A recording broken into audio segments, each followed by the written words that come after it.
হুমায়ুন কবিরের বিরুদ্ধে দল কি কড়া পদক্ষেপ নেবে, কোনো ব্যবস্থা নেবে, এই প্রশ্নটা এখন ঘুরছে। হুমায়ুন কবির যে শোকজ যে জবাব দিয়েছেন, সেই জবাবের পরেও দেখা যাচ্ছে শৃঙ্খলা রক্ষা কমিটি তাকে সশরীরে হাজিরার নির্দেশ দিয়েছে। প্রবীর রয়েছেন আমাদের সঙ্গে, গোটা বিষয়টা একটু বুঝে নেওয়ার চেষ্টা করবো সরাসরি প্রবীরের কাছে। প্রবীর,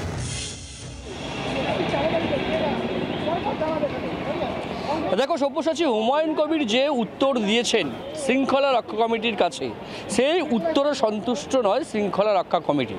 বিধানসভা ভিত্তিক তৃণমূল কংগ্রেসের যে শৃঙ্খলা রক্ষা কমিটি আছে, তারা তাকে শোকজ করেছিল হুমায়ুন কবিরকে, যে কেন তিনি এই ধরনের মন্তব্য করছেন, বিশেষ করে জাতিসত্তার বিষয়ে।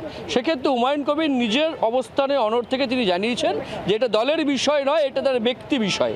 এই বিষয়টাতে কিন্তু শৃঙ্খলা রক্ষা কমিটি অসন্তুষ্ট। যে শৃঙ্খলা রক্ষা কমিটি পরিষ্কার জানিয়েছেন যে এটা কোনো ব্যক্তি বিষয় হতে পারে না। প্রথমত তিনি একটি রাজনৈতিক দল করেন, সেই রাজনৈতিক দলের নিজস্ব মতাদর্শ রয়েছে, নীতি রয়েছে, এবং তার উপরে দাঁড়িয়ে হুমায়ুন কবির একজন নির্বাচিত জনপ্রতিনিধি, মানুষের দ্বারা নির্বাচিত, সেখানে দাঁড়িয়ে ধর্ম নিয়ে কথা বলাটা তার ব্যক্তি বিষয় হতে পারে না। এই জায়গাটাই অসন্তোষ প্রকাশ করেছে শৃঙ্খলা রক্ষা কমিটি, এবং আর কোনো শোকজ নয়, সরাসরি আগামীকাল তাকে শৃঙ্খলা রক্ষা কমিটির সামনে হাজির হয়ে ব্যাখ্যা দিতে হবে যে তিনি কেন বারবার প্রকাশ্যে মন্তব্য করছেন, এই ধরনের ধর্মীয় মন্তব্য করছেন যেটা তিনি করতে পারেন না। এবং যদি দেখা যায় যে কালকে তার ব্যাখ্যাতে খুশি হলো না, শৃঙ্খলা রক্ষা কমিটির সদস্যরা খুশি হলেন না, সেক্ষেত্রে দাঁড়িয়ে তার বিরুদ্ধে কিন্তু কড়া ব্যবস্থার পথে হাঁটতে পারে শৃঙ্খলা রক্ষা কমিটি। যদি দেখা যায় যে আগামীকালও শৃঙ্খলা রক্ষা কমিটির সামনে নিজের জাতিসত্তার যে অবস্থান নিয়ে তিনি অনড় মনোভাব দেখান, সেক্ষেত্রে দাঁড়িয়ে তার বিরুদ্ধে কড়া ব্যবস্থা নেওয়া হতে পারে, তার ইঙ্গিতও কিন্তু পাওয়া যাচ্ছে শৃঙ্খলা রক্ষা কমিটির সূত্রে। সুতরাং আগামীকাল বিধানসভা চলবে, বিধানসভা প্রথমার্ধে যখন বিরতি হবে, শোভনদেব চট্টোপাধ্যায়ের ঘরে শৃঙ্খলা রক্ষা কমিটির 5 জন সদস্য থাকবেন, তাদের সামনে সশরীরে হাজিরা হয়ে তার মন্তব্যের ব্যাখ্যা দিতে হবে। যদি দেখা যায় হুমায়ুন কবির তার মন্তব্য থেকে পিছু হটেছেন, তাহলে তিনি হয়তো ক্ষমা পাবেন। যদি দেখা যায় শৃঙ্খলা রক্ষা কমিটির সামনে নিজেও অবস্থানের অনড় থেকে ব্যক্তি বিষয়, জাতিসত্ত্বের বিষয় আবার তুলে ধরেন, তার বিরুদ্ধে কড়া ব্যবস্থা না হতে পারে বলেই ইঙ্গিত পাওয়া যাচ্ছে। সব্যসাচী, ধন্যবাদ। প্রবীর আমাদের প্রতিনিধির সঙ্গে ছিলেন। শোভনদেব চট্টোপাধ্যায়ের বক্তব্য এবার শোনাবো, ঠিক কি বলছেন তিনি। আমাদের সদস্য হুমায়ুন কবির 13 তারিখে ছেড়ে দিয়ে জানতে চেয়েছিলাম যে এই ধরনের তুমি রিমার্ক করেছো, তুমি এক্সপ্লেন করো কেন করেছো। তার উত্তর যখন যেটা দিয়েছে সেটা আজকে আমরা পড়েছি, এবং পড়ার পর আমরা কেউ স্যাটিসফাইড নই। কারণ এটা ও ঘুরিয়ে ফিরিয়ে ও যেটা বলেছে যে দলের ব্যাপার না, এটা আমার জাতির ব্যাপার, এইভাবে বলেছে। ওকে ঠিক করেছে আগামীকালই ওকে ঢেকে পড়াবো এখানে, এবং ওকে কালকে কিছু স্টিকচার দেওয়া হবে। আর এসবের মধ্যে হুমায়ুন কবির এখনো নানা রকম মন্তব্য, যেখানে শুভেন্দু অধিকারীকে আবারও হুঁশিয়ারি দিলেন হুমায়ুন কবির, যেখানে তাকে মুর্শিদাবাদে ঢুকতে দেওয়া হবে না।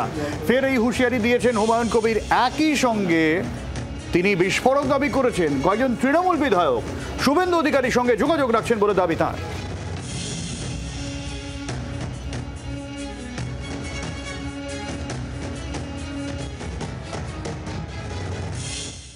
আপনি বলছেন শুভেন্দু অধিকারীকে জেলায় ঢুকতে দেবেন না, এখন পর্যন্ত কি সেই সিদ্ধান্তে অনড় থাকছেন? শুভেন্দু অধিকারী মুসলিম জাতিকে অ্যাটাক করে কথা বলেছে, সেটা সে বলতে পারে না। সে বিরোধী দলনেতা, সে অনারেবল মেম্বার, সে যেমন এটা বলতে পারে না, আমিও তেমনি ভারতবর্ষের একটা অঙ্গরাজ্য পশ্চিমবাংলা, তার একটা জেলা মুর্শিদাবাদ, আমিও এটা বলতে পারি না।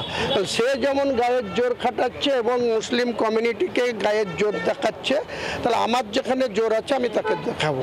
দল যদি আপনার বিরুদ্ধে ব্যবস্থা নেয়, ফোকাস করেছে, ওই যদি ব্যবস্থা নেয় কি করবেন? প্রশ্নের কোনো উত্তর দেবো না। যখন ব্যবস্থা নেবে বা আপনারা দিয়ে বলে করিয়ে দেন না ব্যবস্থাটা।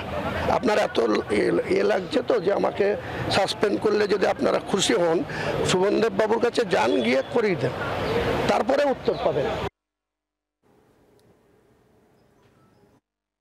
তৃণমূলেরই বেশ কিছু বিধায়ক মুর্শিদাবাদের, তাদের যোগাযোগ রয়েছে বিজেপির সঙ্গে বা শুভেন্দু অধিকারীর সঙ্গে আছে কিনা, তার যখন দলের নেতৃত্ব জানতে চাইবে। একদম ফারাক্কা থেকে শুরু করে, একদম রেজিনগর থেকে শুরু করে, জলঙ্গি থেকে শুরু করে, বড়ুয়া থেকে, কার সাথে কি কানেকশন আছে, কে কোথায় গিয়ে দেখা করে, কে কোথায় গিয়ে কথা বলে, যদি দলের নেতৃত্ব জানতে চাই দেবো। আপনি আপনাকে তো অপূর্ব সরকারের নাম বলছেন। আবার আপনারা তুললেন তাই বললাম। সে তো আমাদের জেলার সাংগঠনিক সভাপতি, তার যোগাযোগ আছে।